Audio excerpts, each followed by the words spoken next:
Hell. İlk vlog. First vlog. Atacağım adını ya. YouTube'a.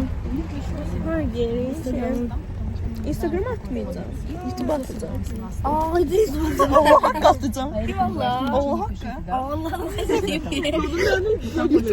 Merve vlogger diye başlayır. Evet, milli formasını geri gör. daha güzel. YouTube kanalında var. Ay kral uçmuşam. Geç lan şu oğlum. Aha, vlogun kes. Ay bal çekme. Gelmişik dostlar. Gel burada yapız arenasına gel. Ay kızlar. Gelmişik formalarımızı götürmeye buradan. Gel. Buyla. Ay ayaklar çıkardı. Güzel. Çek. Dostlar gelir komanda yoldaşlarımız güçlü oyuncular. Güçlü oyuncumuz. Pasyak oyuncumuz. Kota. İkinci bu olmuş ben. Ha, sen etle. Dostlar biz böyle vlogumuzun diyelim. Normal çek. Deməli dostlar vlogumuzun yok bilmem neçənci hissəsi gidiyor əhvallarımızı götürməyə şu. Deyəcək arxanızı edirəm şu. Kanka burada tuvalet var. Evet arkadaşlar, şu an gelmişik. Aha.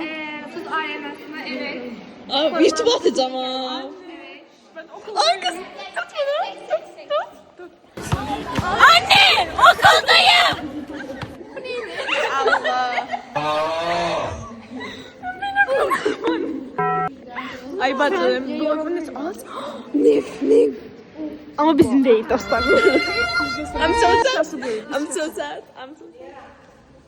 Ay adamlar Geldi. Ne olsun diyormuş ki onlarda çok adamlar. Bir durum vardı da. Ha?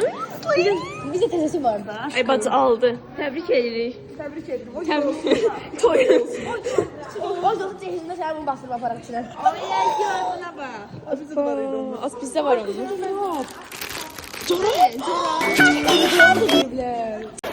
Dostlar forma verdiler.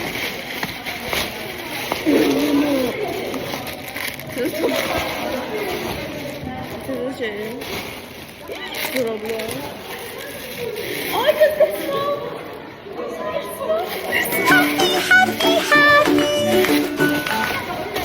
Mahriye çamadan verin. Şal vardı. Aynen biz çıkalım gibi. Şal var. Ay, niye basmaya basarlar? Ay bacı gözün çiçeği 500 tane bakın. Uşaqlar o səbəyin bastığın ardından olur. 200 okey. Benim 500 manatı götür. Aslında hiç bakalım. Başka tür diye. Bəli dostlar, bugün de Mahriye çok şey verir. Bizim dostlar mən olmamışam. Mən də Baş söyleme. Mən də sıvam yoxdur axı. Mezelemeti de. Günlüğüm. Nasıl forma götürdük. Ama bize bize ama şey vermediler. Çamadan ve sumka vermediler. Nasıl ay kız? Ay kız hadi. Bütün dostlarım. Hepsi böyle. Bu Dubai.